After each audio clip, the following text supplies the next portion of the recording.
Hello everyone, আমি অঙ্কিতা। আপনাদের সকলকে পিকআর্ট মাইনুকে আবার আমন্ত্রণ জানাচ্ছি। যারা আমার ব্লগ রেগুলার দেখেন তারা জানেন যে আমরা আমাদের বন্ধুদের সাথে উইসকনসিনের একটি কেবিনে 3 দিনের জন্য থাকতে এসেছি। তো এখানে অলরেডি আমাদের 2 দিন কেটে গেছে। আজকে এখানে আমাদের তৃতীয় দিন এবং আমাদের মধ্যে বেশ কয়েকজন ঘুম থেকে উঠেই চায়ের কাপ এবং বিস্কুটের থালা হাতে নিয়ে প্যাটিওতে চলে এসেছি। তবে আজকে বাইরের আবহাওয়া কিন্তু খুব একটা ভালো না, একেবারে মেঘলা আকাশ, মানে বৃষ্টি নামবে নামবে করছে। সূর্যি মামার দেখা পাওয়া আজকে মনে হচ্ছে যাবে না। তবে যতক্ষণ না বৃষ্টি নামছে ততক্ষণ বাইরে থাকি।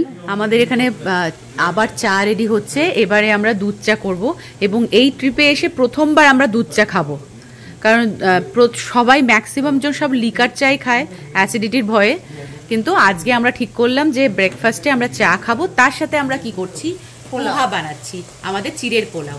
তো চিড়ের পোলাওয়ের জন্য সবজিগুলো আমরা অলরেডি কিন্তু ছোট ছোট করে কেটে রেডি করে নিয়ে এই যে ভাজা শুরু হয়ে গেছে। এরপরে আমরা এটাকে চিড়ের সাথে মেশাবো। আর এখানে দেখুন এই যে চলছে, পেখম বসে আছে, বই পড়ছে। এদিকে আমাদের দেবস্মিতা আবার তোজোর ড্রয়িং বুকটা নিয়ে আঁকা আঁকি শুরু করে দিয়েছে। তোজো কিন্তু গুড বয়, শেয়ার করছে। আর ওই পাশে সব ছেলেরা বসে একটু গল্পগুজব চলছে, কারণ আমাদের অলরেডি বৃষ্টি শুরু হয়ে গেছে। আজকে সারা দিন বৃষ্টি পড়ার কথা, তো সেই জন্য আজকে মনে হচ্ছে আমাদের সারাটা দিন বাড়িতেই ভেতরেই কাটবে। পোহা রেডি হয়ে গেছে, এবার সার্ভিং চলছে। না ঠিক আছে, তোমরা নাও, সবাই নিয়ে নাও। এই পোহাটা কিন্তু খুবই ভালো হয়েছে। তার সাথে আসার পর থেকে এই প্রথম আমাদের দুধ চা খাওয়া হচ্ছে, সবার খুব পছন্দ হয়েছে। আমরা না এটাতে আমি আমি আমি নিজেও কখনো পোলাও মানে চিড়ের পোলাওতে ঘি দিইনি, কিন্তু ও ঘি দিয়েছে দেবস্মিতা, সেই জন্য খেতে সত্যি খুব ভালো হয়েছে। কেমন হচ্ছে ব্রেকফাস্ট, কেমন হচ্ছে সবার? আমাদের সেকেন্ড ডে ব্রেকফাস্ট। আমাদের এখানে 2 দিন হয়ে গেছে আর এতগুলো মানুষ মিলে রয়েছি, তো তাই ঘরের মেঝেগুলো একটু নোংরা হয়ে গেছিলো। তো আমি যেই বললাম যে মেঝেগুলো একটু পরিষ্কার করলে ভালো হয়, অরুণাভ সঙ্গে সঙ্গে নিচ থেকে ভ্যাকিউম ক্লিনারটা নিয়ে এসে দেখুন পরিষ্কার করে দিচ্ছে। সাথে ওর ওয়াইফ দেবস্মিতা ও লেগে পড়েছে, মানে হাজব্যান্ড ওয়াইফ দুজনে মিলে ঘরের মেঝেগুলোকে একেবারে পরিষ্কার করে তুললো। দেখুন ঘরের মেঝেগুলো পরিষ্কার করার পর ঘরটা পুরো কেমন ঝকঝকে তকতকে লাগছে। এইভাবেই আমরা এখানে সবাই মিলে কাজ করছিলাম। আচ্ছা, আমরা একটু বাইরেটা দেখাই, কি সুন্দর ঝিরিঝিরি বৃষ্টি পড়ছে। এই যে বাইরে বৃষ্টি পড়ছে আজকে, ওই জন্য আমরা বাইরে যেতে পারছি না, ঘরবন্দি হয়ে আছি।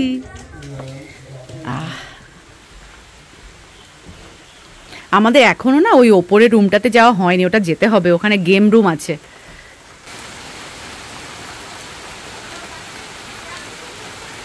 বৃষ্টি পড়ছে, ঝিরিঝিরি বৃষ্টি।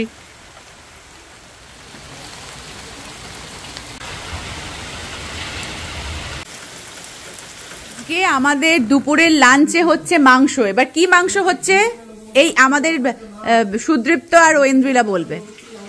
বল। দামকা চিকেন করছি। দামকা চিকেন, ওকে। স্পেশালিটিটা কি?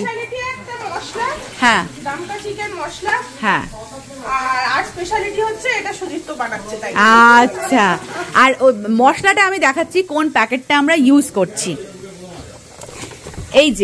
এই যে বনে নবাব, এই ব্র্যান্ডের দামকা চিকেনের যে রেসিপি মশলাটা পাওয়া যায়, যে কোনো ইন্ডিয়ান স্টোরেই আপনারা পেয়ে যাবেন আপনাদের শহরে।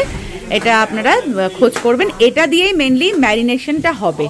অলরেডি কিন্তু ম্যারিনেশন করে ফেলা হয়েছে। আমরা কালকে রাত্রেই সুদীপ্ত আর ঐন্দ্রিলা এটা এই যে ম্যারিনেট করে রেখে দিয়েছিল ফ্রিজে। এখানে প্রচুর পেঁয়াজ কাটা হয়েছে। সুদীপ্ত কান্নাকাটি করছে, মনে হচ্ছে পেঁয়াজ কাটতে গিয়ে, আমার যা মনে হচ্ছে। একদম। রান্নাটা আজকে কিন্তু ঐন্দ্রিলা সুদীপ্ত মিলেই করছে। হ্যাঁ, মেনলি সুদীপ্তই করবে, কারণ ও আমাদের জবে থেকে প্ল্যান হয়েছে আমি দামকা চিকেন বানাবো, এটাও বলেছিল। একদম কমিটমেন্ট, এবং সেটা ও সাকসেসফুল করে দেখাবে। চক্কর দিয়া একদম সালমান খানের ডায়লগটা একদম এখানে চলে যাচ্ছে। হ্যাঁ, এই যে দেখো, তুমি কিছু তোমার টিপ্পনি দেবে আমাদেরকে? না, ও বলছে ওই পাত্রটাতে একটু নাড়ানাড়ি করতে অসুবিধা হতে পারে। বড় কি হয় এই আর একজন বড় বড় ডায়লগ। আচ্ছা, এটা তো নতুন ব্যাপার চলছে, এটা কি হচ্ছে? কারণ আমাদের অত বড় কড়াই বা কিছু নেই। হ্যাঁ হ্যাঁ, তো সুতরাং একটা জায়গাতে তো করা যাবে না। আচ্ছা, তার ফলে তুমি সব্যসাচী হয়ে গেছে, ডিভাইড এন্ড কনকার করেছি, সব্যসাচী হতে হলো। দুটো কড়াইতে পেঁয়াজ ভাজা চলছে, দেখা যায় দুটোর টেস্ট আইডেন্টিক্যাল হয় কিনা, তাই না? সেই জন্য দুই হাতে একসাথে চালাচ্ছে। চিকেনটা কোথায়? চিকেনটা কাল থেকে ম্যারিনেট হয়ে এই সর্ষের তেলের যা ঝাঁজ আমরা বুঝতে পারছি, তেজের ঝাঁজ।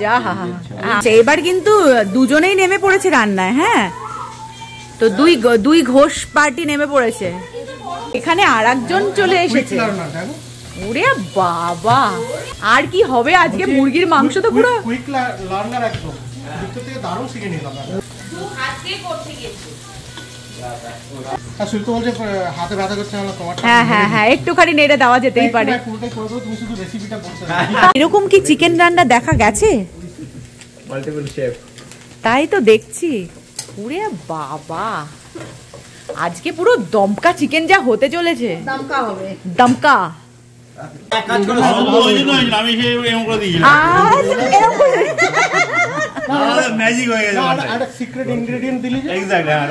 ডালটা কিভাবে করেছিলেন দাসবাবু? ডালটা কিভাবে হয়েছিল? ছোলার ডাল দিয়েছিলাম আর মুগের ডাল দিয়েছিলাম। মুগের ডাল, মসুর ডাল। আচ্ছা আচ্ছা, মসুর দিয়ে আচ্ছা একটা স্পেশাল ডাল তৈরি হয়েছিল, এটা নতুন শিখেছি আমি। ওকে, আচ্ছা আর কি কি দিয়েছিলেন?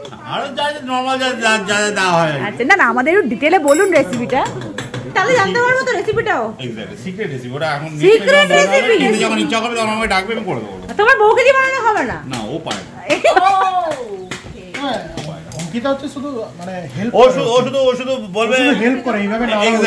আচ্ছা আচ্ছা, মানে আমি ট্যালেন্টটা আমার, আচ্ছা লেবারটা ওর, ট্যালেন্টটা আমার। আচ্ছা, লেবার চার্জেস কিন্তু বেশি। লেবার হোয়াইট কলার ওয়ার্কার, আচ্ছা হোয়াইট কলারদের লেবার চার্জ বেশি। আচ্ছা আচ্ছা, এদিকে তোজোকে দেখুন, দিদিকে ছাড়ার নাম নেই, দিদির কোলে মাথা দিয়ে আরাম খেয়ে যাচ্ছে তখন থেকে। আমাদের ওয়াশিং মেশিনও আছে, আমি আপনাদের দেখিয়েছিলাম, সেটা কিন্তু আমরা ইউটিলাইজ করছি। সেটা শঙ্কু আর শ্যামলী বাড়িতে এসে এই বাড়ির মতো কাপড় কাচাকাচি এখানে চলছে আমাদের, সবকিছু আমরা ইউজ করছি, পুরোপুরি পয়সা বসুল। এই রেসিপিটাতে মূল ব্যাপার যেটা হচ্ছে সেটা হচ্ছে কষানো। খুব ভালো করে একদম ধৈর্য নিয়ে মশলাগুলোকে কষাতে হবে মুরগির সাথে।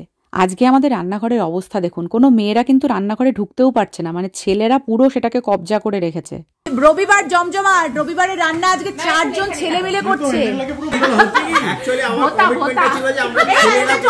হ্যাঁ, ওটা এবার মনে হচ্ছে।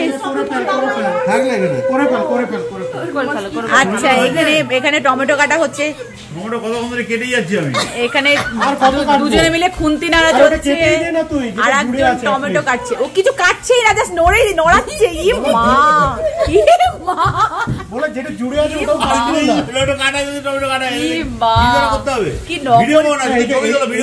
ভিডিও তো সব উঠে গেছে, নকল। এখানে অ্যাকচুয়ালি আসলে টমেটো কাটা হচ্ছে, তাও থালার উপরে। কিন্তু নিজেও টমেটো হয়ে গেছে, লাল রঙের টি শার্ট পরে। Thank you. হ্যাঁ, তোমার নকল টমেটো কাটা দেখে ফেলেছে সব ভিডিওতে। খাইয়ে দিয়েছো তোজোকে? না, নীলাদি বড়গুলোকে কাটলো না, হাতে ঘুরে শুধু এরকম চাকুটা নড়িয়েছে। আমি বলে এগুলো জোড়া আছে হয়তো। ফাঁকিবাজ দা গ্রেট, নীলাদ্রি হচ্ছে ফাঁকিবাজ দা গ্রেট, আমি জানি তো। আচ্ছা, অ্যাটলিস্ট একটু নাড়াও। এটা কি করতে হবে? ওটাকে এবার কিছু করতে হবে নিজেদের না লাগে, এটাই হচ্ছে কষানো আর কি, যে খুন্তি নেড়ে নেড়ে কষানো। আচ্ছা, এখানে আবার পাঁপড় ভাজা চলছে।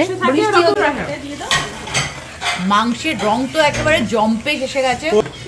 এখন অঙ্কিতা দি হচ্ছে খুন্তি নাড়তে গেছে, সবাই একবার করে এখানে খুন্তি, সবার হাতের একবার টেস্ট ছোঁয়া হচ্ছে। আমিও একটু ধরাই। কষানোটা দারুণ, মানে কষানোটাই আসলে।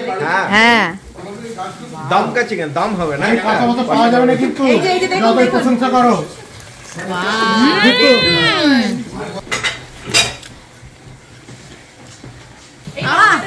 কালারটা আর গন্ধটা যা এসছে। আচ্ছা, আমাদের এখন লাঞ্চের প্রিপারেশন নেওয়া হচ্ছে, মানে খাওয়া দাওয়ার প্রিপারেশন। আমরা সবাই টেবিলে চলে এসেছি। মাংস কিন্তু জম্পেশ দেখতে হয়েছে। এটা হচ্ছে কালকে আমরা ডাল করেছিলাম, সেই ডাল। ওদিকে স্যালাডে শসা আছে, লেবু আছে, ভাত আর কিছু আমরা নিচ্ছি কি এখানে, আর পাঁপড় ভাজা আছে, ব্যাস, তাই তো। আর ডিমের ঝোল বের করা হয়েছে, ও আলুর দমও বের করা হয়েছে বাবা। আচ্ছা, ডিম আসছে, ডিম আলুর দম। তুমি ভাত খাবে না রুটি নেবে?